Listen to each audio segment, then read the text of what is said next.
And I know, John, where you're at, you already got some snow. You put a picture out there, and I like the caption, "Great spring weather."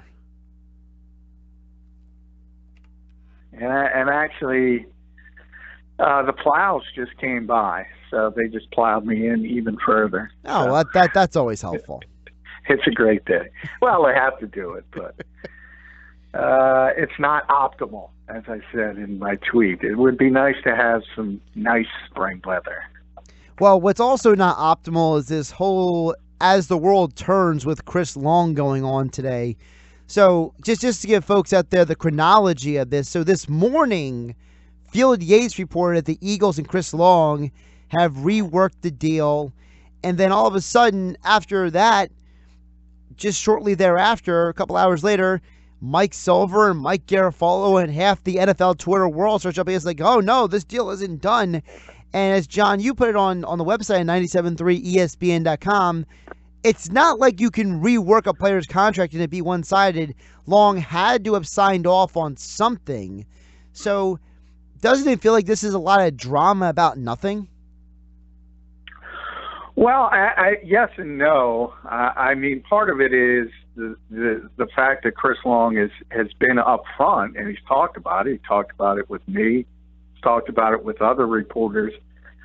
He wasn't sure if he was going to continue to play next season, and a lot of it is his role and how he perceived it. There was a reason he left the New England Patriots after winning the Super Bowl, and that's because he wanted to play in a scheme that better fit his traits as a player, and he wanted to be more impactful and more part of the defense if he was going to continue playing.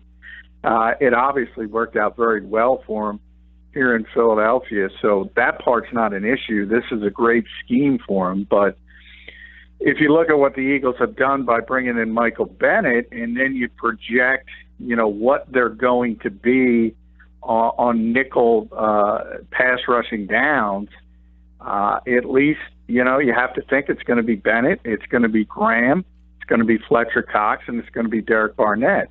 And that means Chris Long's not going to be in the role he was so successful in last season. So that part, I think he's mulling over. But, Field Yates basically get those contracts directly from the NFLPA. So something's been done, and that's what I said. It can't be one-sided, so Chris has to sign off on that.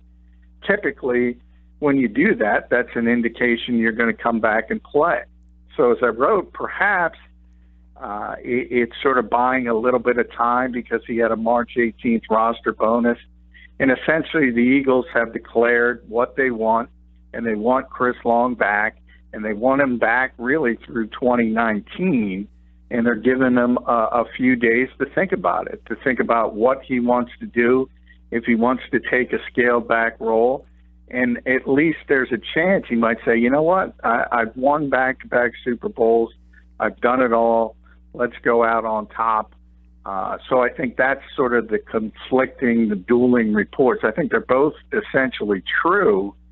And if you just kind of cobble it together, you see Chris is the Eagles want him back, and he's still thinking about it. Yeah, that was one of my thoughts earlier, John, in the show, and that was I thought, Chris Long, look who his father is, Howie Long, and Howie's had a great, post-football career in television and media, and Howie really came out of the game of football, for lack of a better term, unharmed for the most part. You know what I mean? He didn't have, a lot of the post-career problems some other former players did, and I always wondered, is his dad having conversations with Chris saying, hey, listen, you just won back-to-back Super Bowls. What else do you really want to do? Or, is your love of the game strong enough that you want to keep doing this? Because we know Chris, after giving away his entire salary last year with charity, he's not only football. There are other things in his world than just playing the game. Yeah, I mean, he's been very upfront about that. He's got a lot of other interests. He does a lot of things off the field as far as social activism. He did give away his $1 million salary, and even he says it doesn't mean that much. It means much for most of us, but he's made so much money in his NFL career. Remember, he was the number 2 overall pick back in the old collective bargaining agreement when those guys really, really cashed in as top-tier picks. So he's made a ton of money, and that's still a very, very good thing to do, and he deserves all the accolades he got for it. But Chris doesn't play for money. He really doesn't. And I know that's hard for people to understand, but he's got all the money he will ever need. So for him, the bigger thing is having an impactful role. Last season, he had a big impact on this defense. He played almost 50% of the snaps. He was the nickel rusher at left end, and he had 5 sacks. He had 4 forced fumbles. Everybody talks about the Patrick Robinson pick 6 against the Vikings. Chris Long made that play. Chris Long is the one who hurried Case Keenum into the bad throw. He was very important for this team, but the reality is, look, he's going to be 33 years old next week. Derek Barnett has shown a ton of potential. Do you really want to hamper his potential to get better in a second season by limiting his snaps? I mean, Chris Long was a better player than Derek Barnett last year, but the ceiling for Derek Barnett is so high. I would think if I'm the Eagles, I need to get him on the field. I need to keep improving.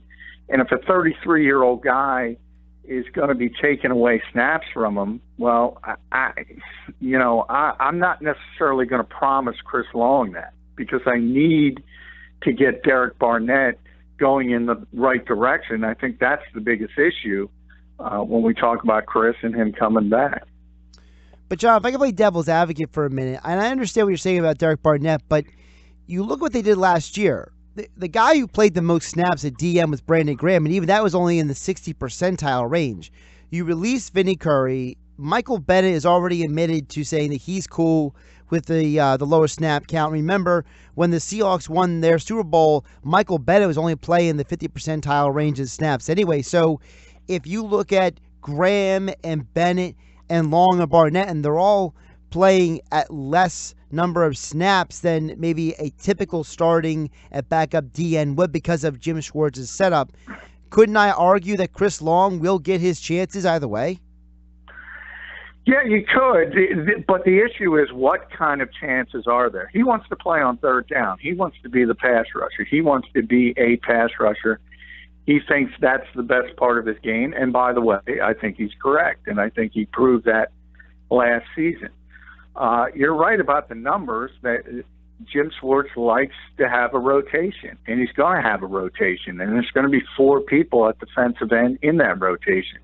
On paper, Michael Bennett replaces Vinny Curry, and the numbers are going to be similar. But their roles are not, because you need Michael Bennett on the field in nickel pass rushing situations. Vinny Curry was not. So the roles shift a little bit. And that's where I said, at least on paper, well, you have to have Graham out there. You have to have Bennett out there. You have to have Fletcher. So it comes down to who's going to be the 4th guy. Is it going to be Chris Long? Is it going to be Derek Barnett? Like I said, in the short term, Chris Long is still a better player. At least he was last season, than Derek Barnett as a rookie. But I think the ceiling for Barnett is so high, I don't know if you want to limit his snaps in the second season, and coaches will always tell you the biggest improvement you generally show as an NFL player is from year 1 to year 2. I don't know if you want to stop Derek Barnett from becoming what he's going to be, or at least hold it off for Chris Long at 33 years old. So I think that's the football question. Sticking with the Eagles as well, John, we received a text earlier in the show at 609-403-0973 on the text board, and someone was asking about what's going on with Darren Sproles. So I thought I'd ask you while I had you on. Is there any news on the Darren Sproles front, if he's coming back to the Eagles, if he's going to play football in 2018, how his rehab is going? Because it seems like we've heard all this news, and we see the Instagram post about Carson Wentz, and we know about Jason Peters, but we really haven't heard anything about Darren Sproles. Yeah, there hasn't been a market for him at this stage, and remember, it's really difficult for running backs in general to have a market in this league. Veterans, especially at Darren's age, now he's a little bit different because he's also a returner. He's also a good receiver out of the backfield, but he's coming off the injury. So I think part of it is, again, running backs just don't cash in free agency, and especially guys who are past 30. Then you put the injury on top of it. He's going to be a phase 2, phase 3 guy. And by the way, on top of that, that's if he wants to play. Now, he's rehabbing, and there were intimations from his camp that he didn't want to go out the way he did, and he wanted to come back instead of retiring. But there's no concrete, I want to play from Darren Sproles just yet. So I think ultimately, if he does want to play, he's going to be one of those signings later, maybe even into the summer, maybe an August signing. What do you set the odds at of him coming back to the Eagles for one more year? Because if you think about it, if he came back to the Eagles and he made 2018 his final year, as he said 2017 was supposed to be his final year, that means it would arguably be the last year for both him and Jason Peters for the Eagles. I don't think he's coming back here for a number of reasons. One, cap space is extremely limited for the Eagles, as we all know. They've made sort of their splashy moves. I think you might see a veteran signing here or there. However, I think they want a long-term answer as a returner. You might see something in the draft as far as that goes.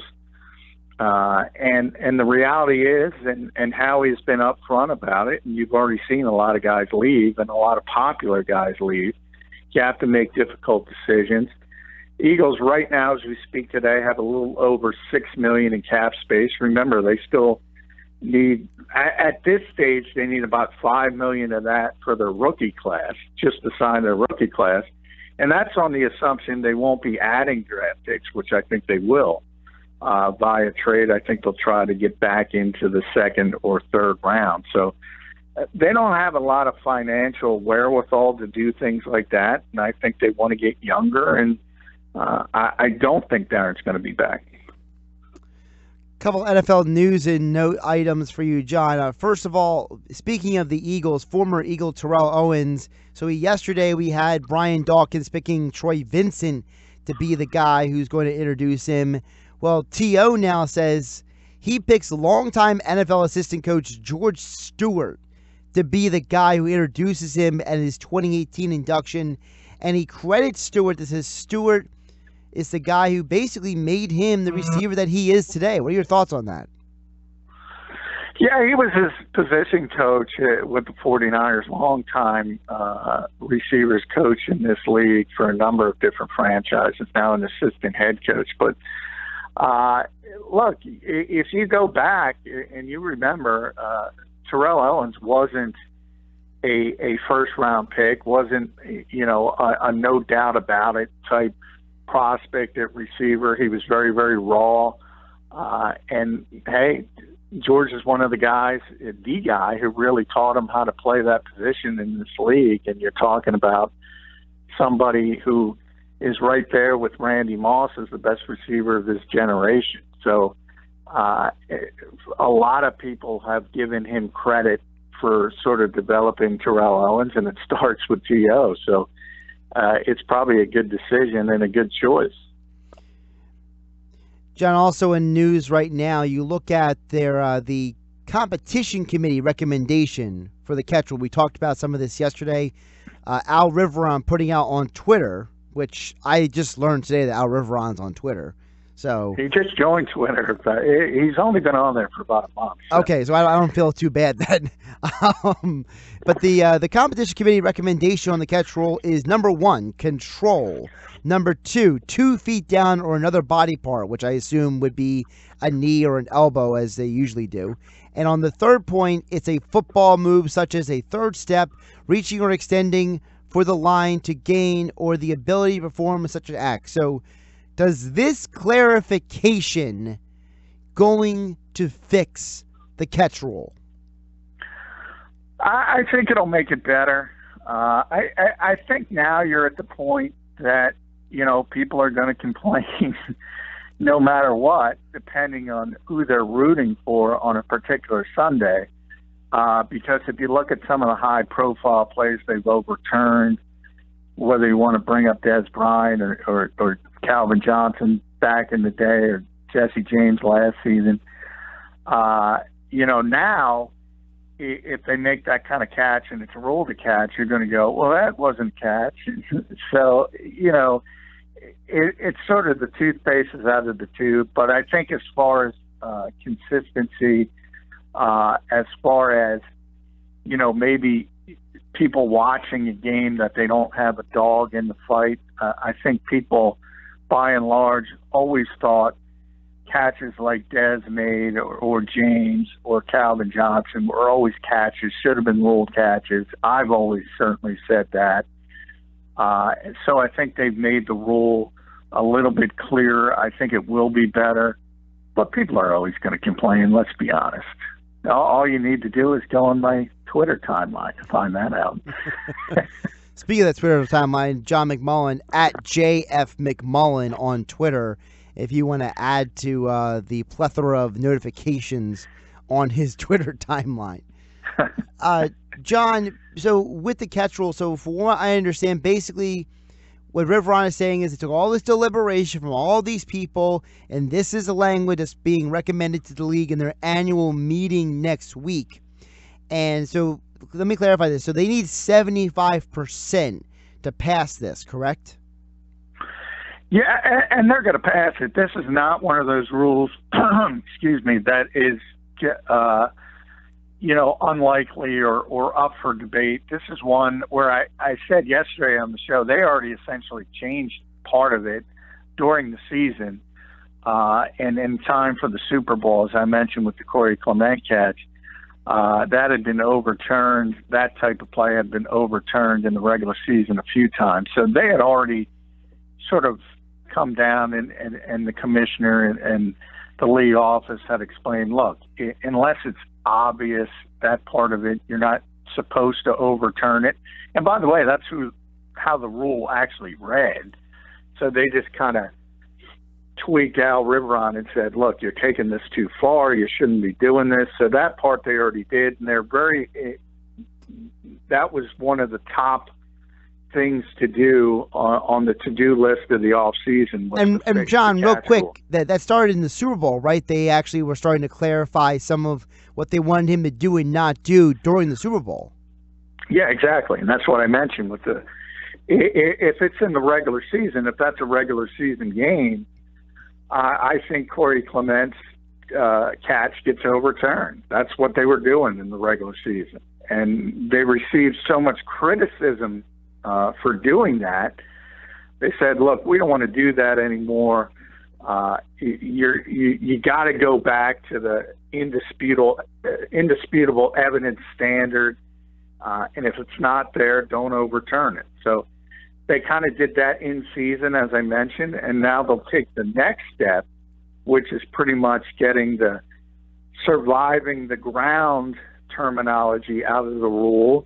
And that was unfair for receivers. I mean, some of them would make circus catches and tumble and pirouette, and all of a sudden the ball pops out when they hit the ground at 100 miles an hour. And everybody knows that was a catch. It used to be a catch years ago in the NFL. It should be a catch, and they're going to rectify it. John, a couple other NFL news items for you here. John McMullen joining us as all guests appear on the Boardwalk Honda hotline. So the Jerry Richardson, get my Jerry's right. Jerry Richardson is skipping the owners' meetings again, which I understand because the team is being sold. And according to Bloomberg, the price of the sale of the Panthers has now reached $2.5 billion, which if it did sell that, which would be the highest sale price ever for an American professional sports team. This has actually caused one of the bidders, who many people thought was the favorite, which would have been Michael Rubin, the Philadelphia e-commerce billionaire. he had a lot of investors, including Sean Diddy Combs and Steph Curry, involved in his investment group. So does it look like that 2.5 is going to be the number the Panthers go for? Yeah, I mean, it's going to be near that number. It could be even a little bit more when it's all said and done. I mean, that's what franchises in this league are valued at now. It's kind of amazing. If you think about numbers like that and the ability, you mentioned Ruben being a Philadelphia area guy who started out owning his own ski shop and then turned into a e-commerce billionaire, but very few people can get involved in this type of transaction. And when you have guys like that bowing out because the price gets too high, kind of tells you that's some rarefied air. How amazing is it also, John, that with the Panthers, if they do go for $2.5 billion, you think about it with Tom Benson passing away and also the potential of some other teams that could open up on the sale market. We know the Titans situation with their ownership has been tenuous for the last few years. So if the Panthers are worth $2.5 billion, what could teams like the Saints and Titans go for? Well, and you go even further. Obviously, teams like New York and even Los Angeles, once the Rams Stadium finally gets built, the Raiders, once they go into Las Vegas, the value of some of these franchises is through the roof. And there's another part of it, too, is that the estate laws have changed. So in the past, if you had one of these owners pass away like Tom Benson, you would almost have to sell the team because the estate laws were so harsh as far as penalties. Now they're not. So in some cases, they'll be able to stay in families that maybe they wouldn't be able to stay in the past. So that's a part of the equation as well.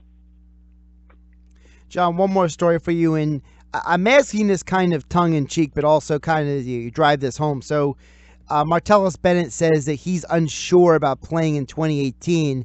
Isn't unsure about playing, coming from Martellus Bennett, code for saying, I'm not getting the money and interest I wanted?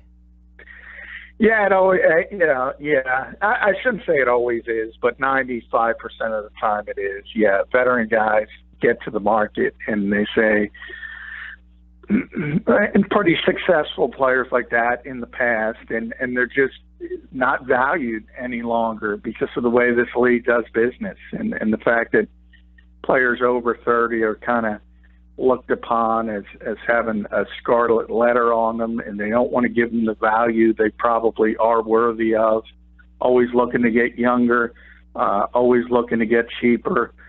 But I got to tell you, I joked to Teron Davenport, friend of the show, today, every big name out there, that's the next question. I spent my Tuesday, how can the Eagles add Ndamukong Suh, Alan Hearns, Mercedes Lewis, every big name that gets out there, they say, well, can the Eagles bring him in? And that's just not how this league works.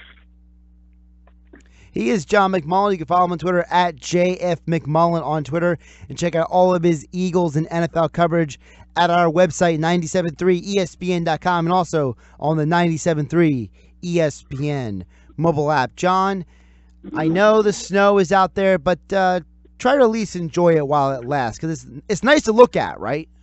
Yeah, it's nice to look at until you're pushing the 600-pound snowblower around trying to get rid of it. John, good luck. We'll talk to you tomorrow. All right, thanks, Jeff.